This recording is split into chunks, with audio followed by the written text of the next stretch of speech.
Hello and welcome to Chez Zasaa and to Zasaa Zooms In, but it might be a little bit unzipped as well because I think some of you might think that this, well, anyway, let's see. But welcome to Zasaa Zooms In. Today I've got Atiti with me again. Hi. She's getting tired of introducing herself. Anyway, Atiti is with me again, and as I said in one of our previous unzips, she's one of the perfect people to have this conversation with. To be fair, I'm only having unzipped with perfect people for that conversation because there's no point in bringing someone that's not going to be good at the conversation. Okay, so Atiti, today's topic is, or today's question is, are we setting our girls up for failure? Wow, that's an interesting one. So let me just clarify. Are you talking about our generation or our parents' generation? I'm talking about our generation. I think our parents' generation probably did. I think 90% of them, they did. But I don't think we've fully broken it in our generation. And I don't know how much of that is because of society, how much of that is because of culture, I don't know. But I don't feel, I would have thought that we would know better. Do you understand what I mean? And I'm not sure, and I'm guilty of it myself too. So I'm not sure that even though head-wise I know better, am I actually putting it in place? I don't know. I think it's quite a compound question because you can't answer a question like that without thinking about the fact that I feel anyway that there are some things that are definitely female women roles, and in raising girls I would love my daughter to be equipped to function in that way.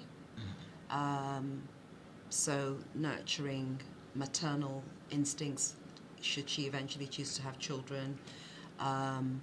And well, okay, wait, can I just stop you there? But don't you think those come naturally? Do you have to? no, I don't. You don't? Okay. No. All right. Especially Okay. no, definitely not. You can't just say, no, I don't, and end the conversation No, like that. You have to explain. Definitely don't. Because there are loads of women who have children who have no business having children. Okay, I agree with that. But what I mean is, so you think there's something that you can train your children in? Most in definitely. Terms of, okay, Most definitely. all right. Cool. I need to learn And from you. I'll tell you, I mean, probably I should speak from my personal experience being raised by a single dad. I mean, I during the first 8 years of my life, my father was in a relationship, and then he became a single parent. And I think he recognized that whilst he could teach us lots of things, there were things that were outside of his ability to teach us as young ladies who were going to become women one day in tomorrow's world. He did something that was quite interesting. We had family friends. Lots of them were family friends that were couples. And he allowed us by ourselves to gravitate wherever we felt comfortable. So there was a particular couple that were our family friends. I'm sure you remember Lindsay and Desmil Lee. Yeah, so Auntie Sao and Uncle Evelyn were my ideal couple, you know. And I used to spend a lot of time watching her, studying her, observing how she ran her house. I mean, Lindsay and Desmond were amazing children, and we had so much fun playing, you know, but I was slightly older than them. And I used to watch how she, you know, managed her home, but she was still an incredibly gorgeous, beautifully smooth, dark-skinned woman, you know, and sexy as hell, you know, I must say, with all due respect to Auntie Sal. And I used to watch as, you know, it was when it was time for Uncle Evelyn to either come home for lunch or something, and how she'd function and get things done, and, you know, and I was like, I want to be able to do that. I like that whole thing. Yeah. And then, you know, I'd retire home to my house where it was us and my dad. And some things I, you know, put to practice, and I think I learned quite a bit about, you know, running a home, just being in that space, watching, learning at her feet, essentially. So the whole part about being maternal and being a nurturing person, I mean, you only have to look, and your mother is an exception, but you only have to look at some teachers, yeah? How completely devoid of empathy they were. Absolutely devoid of empathy and care. But you think that if they were devoid of empathy, I don't know the answer to this, with their students, that they were different with their children, do you think? Do you think that it would have come across, or was it like a professional thing that they put on? No, because back home, it was very clear. Back home in Nigeria, the way teachers functioned was where your in locus parentis were as good as your parents Okay, here. that's true. And if That's you true. behaved yourself, you were fine. And if you That's didn't, true, you yeah. knew the score. And that's essentially what you would get at home. We were raised in a generation where a village did indeed raise a child. Yeah, that's true. Yeah. So not so much nowadays because of the way society has evolved, but definitely back in the day.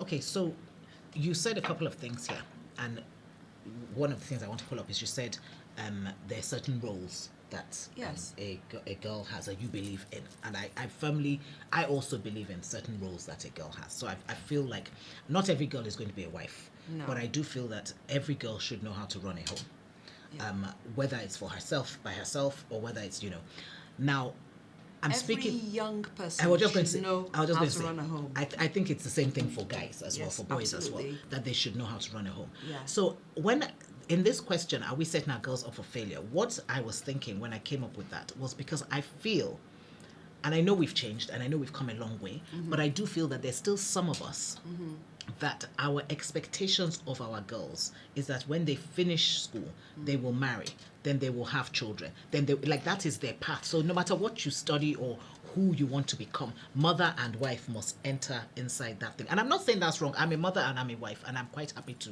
be that. And so, Yeah. I mean, Yeah. but you know what I mean. So there's nothing wrong with that. But I wonder if, I don't know, because I feel like, and I've said this many times on Chez Zasaa, it's a real big, it's like, I feel like we don't raise our boys. Again, I'm generalizing, and I know that people are different, but we're not necessarily raising our boys to be husbands and fathers, but we're raising our girls to be mothers and wives, and that's why I'm asking the question. Now, if we were raising our boys to be husbands and fathers, and we were raising our girls to be wives and mothers, then it wouldn't be a question to ask, because we're doing the same thing. But there's some sort of inequality, I think, in expecting that is where the girls are going to. And the truth of the matter is, a lot of girls, that's where we want to go.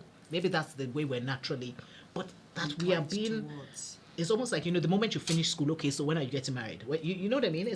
I don't know. You know, it's interesting you say that, because I was a passive recipient of a conversation that really left me feeling quite, it was distasteful to me, okay? Absolutely, there is a desire within us that our parents, that our children will grow up, hopefully get married, hopefully have children, if that is their desire. Exactly. But because there's nothing worse than, I mean, you may want to get married and not have children. And there are those young people that feel, look, there are so many children that I could raise that, are out for adoption, and, who've had terrible starts to life that I would like to bless with parenting and all the rest of it. There are those that just can't have children biologically. And there are those that really don't want to have children because it's a huge burden in terms of their it's own. So funny. I actually sometimes respect those people more, that they know they don't want children and they don't bring children into this world just because it's an expectation. Yes. I have a respect for those type of Yeah. people. Anyway, continue. Yeah, so I think that as parents of children, because there's a part of us that wants our name and our line to continue, we want our children to have children. Now, when you look at it and you look at the scriptural aspect, that we were made to procreate, we were made to worship God, and within that, God is going to bless us with the fruit of the womb, and we procreate, and, we're fruitful here. And as you know, we've discussed there are many ways of being fruitful. Yes. But fruitful with our seed. So I guess the other part of it is this: if we're not, and the world is not fair, whether we like it or not. It's quite a patriarchal system. So it still is, and it's a man's world. It still is, and men can get away with a lot more than women can. There's just something that lends itself more to tolerance for male promiscuity than it does for tolerance of female promiscuity. And where, through feminism and other agendas, women want to claim the right to be as free, loose, and promiscuous as men, and they want equal consideration for that, I think that there's a part of us who are coming from a traditional place who have a problem with that straight away. I would much rather you go and marry somebody. That you're all over the place. Yeah. No, Yeah. I mean, It's one that I struggle with because I do believe, obviously from a Christian standpoint, I do believe in, the set rules, etc. So I believe that. I just feel like sometimes, okay, so let me give you an example. I know for a fact that there are people who are in marriages because they feel that it's worse to be out of a marriage than in a marriage. Now They need to be somebody's missus. Yeah, but that's a completely different issue, right? What is that issue? That issue is an issue of many people in marriages were not, I would say, they entered ill-equipped. Mm-hmm. They entered ill-equipped. We were following the traditional route. This is the danger of tradition, when you just do things because that's what you do. So they entered ill-equipped. In a lot of relationships, there is a lot of the honeymoon period ended very abruptly, and the reality of who people are has become apparent, and you realize that you are totally mismatched. A lot of money and everything was spent on that wedding. Your parents and parents of parents, nobody's permitting you to say you're leaving there without a damn good reason. So you stay in it. And then if you do say you're not happy to stay there, all you will hear is that it's what we have always done. Do you know how many times your great-grandfather beat your great-grandmother and she stayed there? My friend stayed there. I mean, and we give permission for unhealthy, toxic relationships to sustain because we would much rather our children not give us the embarrassment. But what is embarrassment? So you see, you've pulled out something here now. It's the parents, I think not the person in the relation. Because I like when you hear about someone who there's domestic violence and eventually she's killed, but she didn't want to leave. And I think domestic violence is very different. It's a completely different topic, so I'm not even going to go there now. But I mean, it's almost like the stigma of having left a marriage seems to be way so much more than the stigma of being killed in a marriage. Do you know what I mean? I totally agree with you. It is your parents and society's expectations of you that keep you in a place that you should not be in. I saw something on Instagram. Somebody sent me something on Instagram recently where it was a wedding and the bride's father was speaking to the guy and he said, please, if she annoys, if for any reason you don't want her anymore, I will take her back. And it was so sweet, everybody was in tears, but it was because effectively what he was saying was like, don't ruin my child, just return her to me if you can't handle. And I think that's really how it should be, rather than it really should be, and it should be both. Yes, both, because of course. There are loads of men who I have met, especially recently, who have been battered and we don't mentally talk about and that emotionally so much, and physically by their spouses. So I think that it has to be a decision that you find the strength to make for yourself. I know that because I'm talking from experience. I know that it is a very difficult thing to do, but I had to think about, what message I was sending to my children. Now, a relationship ends doesn't mean that it's death. Yeah. In fact, I have a better relationship with my ex-husband now. Yeah.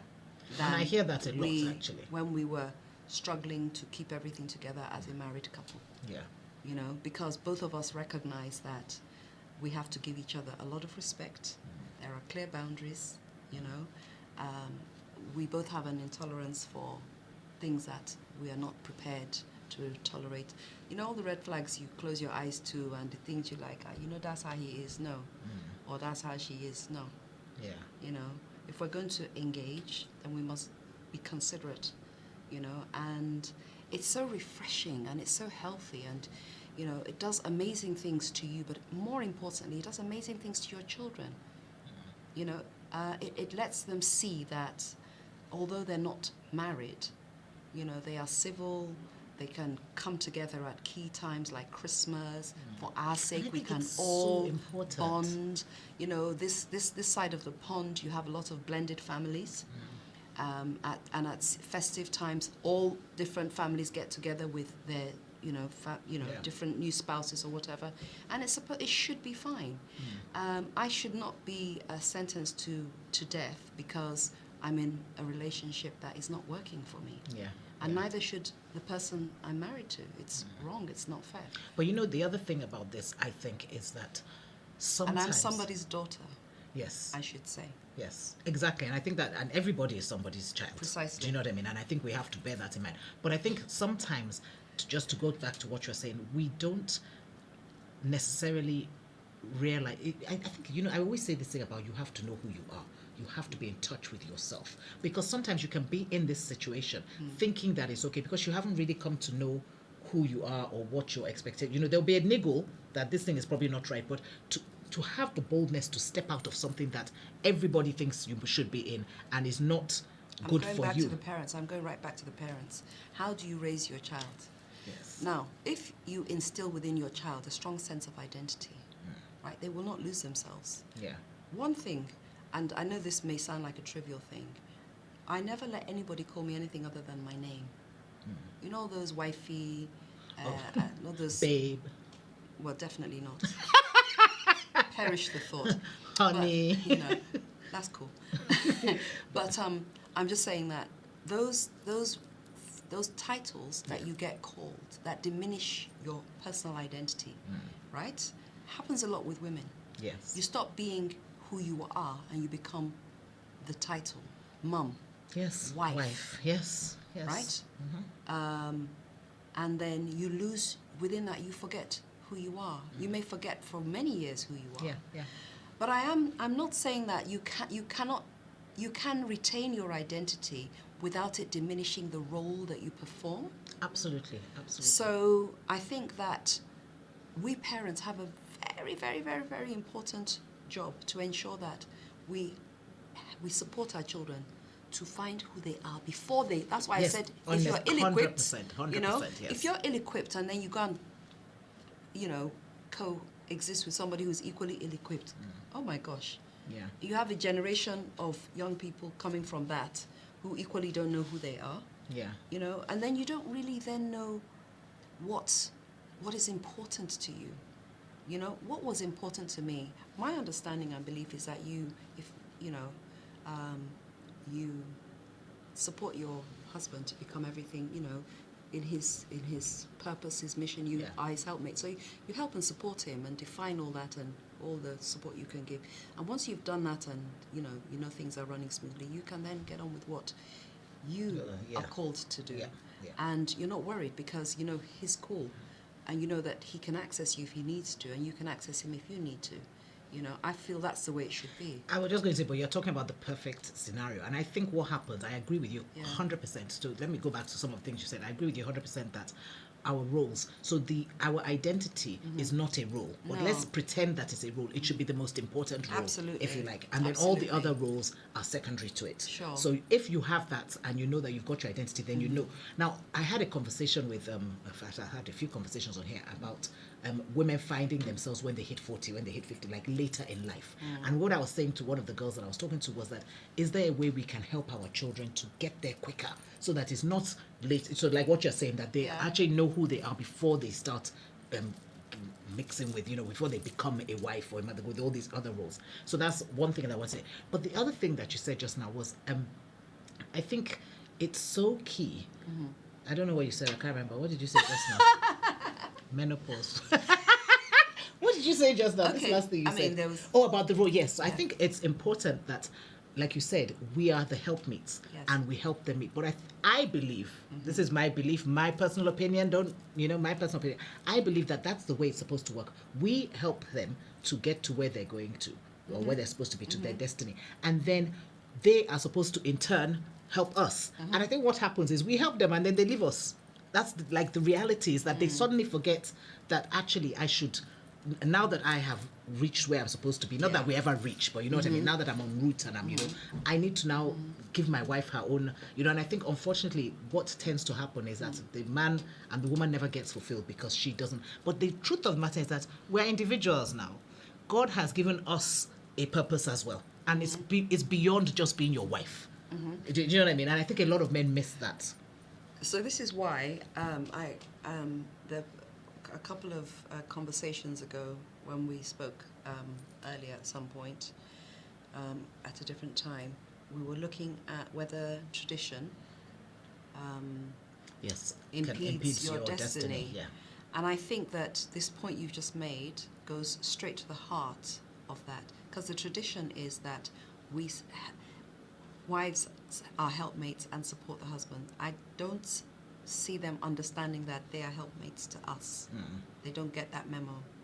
Well, it's not even so much helpmates, but we are the crowning. Actually, it says we are the crowning glory, as in we are the crowning glory. Yes. So at some point, they have to raise us up. Do you get what I mean? So yeah, you can use the word Technically, helpmate. yes. But it's slightly Yes, different. It's almost yes. like they need to give us the platform. We help them. We They elevate organize us. them. They elevate Yes, us. Yes, yes, that's what I yes. mean. So it's slightly different. Yeah. But yes, I do feel that a lot of men miss that bit. Yeah. I'm blessed not to have one of those men. My man lifts me up. But That he does? No, he does, and I have to That give he him does. 100% credit for that. And I think a lot of people initially, now they begin to get it, but initially probably thought he was a bit silly for doing so. They didn't get it. No. But he completely got the memo Yeah. in that sense. And maybe I'm the one that has failed in the help me No. thing. You know what I mean? I mean, I try, but you know what I mean? But it's a balance, isn't it? It's a two-way thing, and you have to know your role. It's a And- balance. And I think that because many of us are not elevated Yes, to the crown yes, to the crown that we are. we do it ourselves, Yes. right? Yep. And as you can imagine, that then takes you away from lots of other things. Because without doing that, without pursuing that, you feel hollow and empty. 100%. And this is why I keep saying this thing about purpose and sorry, I haven't said it on here, but about knowing who you are and what you're Yes. supposed to be, your destiny. Yes. Yeah. Yeah. So in my case, I joke and say, if I hadn't walked the path I've walked, where I just have one idea and I just go down to the studio and I churn out a pair of shoes, that I would be sitting somewhere saying, and the shoes are like this, and the heel is like that, and this is the leather, and somebody will say, quick, run, and then they would- go and get her medicine. She started. Yeah, because That, they would. because it would have been inside me. It would have been, struggling with my existence to have a voice. But the situation in my life wouldn't have permitted it to. Yeah. And so it would be like I'm, Losing it. losing it somewhere, Yeah. somehow. Yeah. So I feel very much that we have a job to do to help our children to become comfortable and confident in who they are. Give them ample opportunity to fail Yes. as they Yeah. find themselves. There's nothing wrong You with failure. I think we run away from Yeah. failure. Let them fail. Give They will them get up. It ample gives them opportunity resilience. to fail as they find themselves, knowing that you are there, to provide some kind of scaffolding as required. Each child is different, so they need different things. You're a listening ear. You are available, to speak to them and offer them whatever support you can. And then be honest with them when you see them in relationships where they're walking into relationships where you can see that the person they are beginning to pursue is not equally equipped. Because then what happens is that your well-equipped young individual will spend their life helping somebody to do something the parents of that person should have done. And then it becomes a chore, a burden, And it might kills be all fun at the passion and beginning, love, but eventually. kills all passion and love, and So the onus comes back to us as parents. It really to, does. To make sure that, because I mean, the question was, are we setting our girls up for failure? And I think that, in fact, clearly says that there's something we can do to make sure we're not setting them up for failure. Because, and I just think, I think you agree with me, I think that thing is that identity thing. Let me tell you about the conversation I was a passive recipient to. This is a very Nigerian thing where we talk about the children, the university our children have gone to. It's all about, we inherited the class society from our colonial masters. So it's all very much about our kids having the best quality of education and having the best opportunities because of the universities and the networks and the social circles that they exist in, which is amazing. It's really good, and many of us have sacrificed a lot to give our children that leg up in life, and hopefully the children appreciate it. The challenge is this, and we may have to continue this as a part two.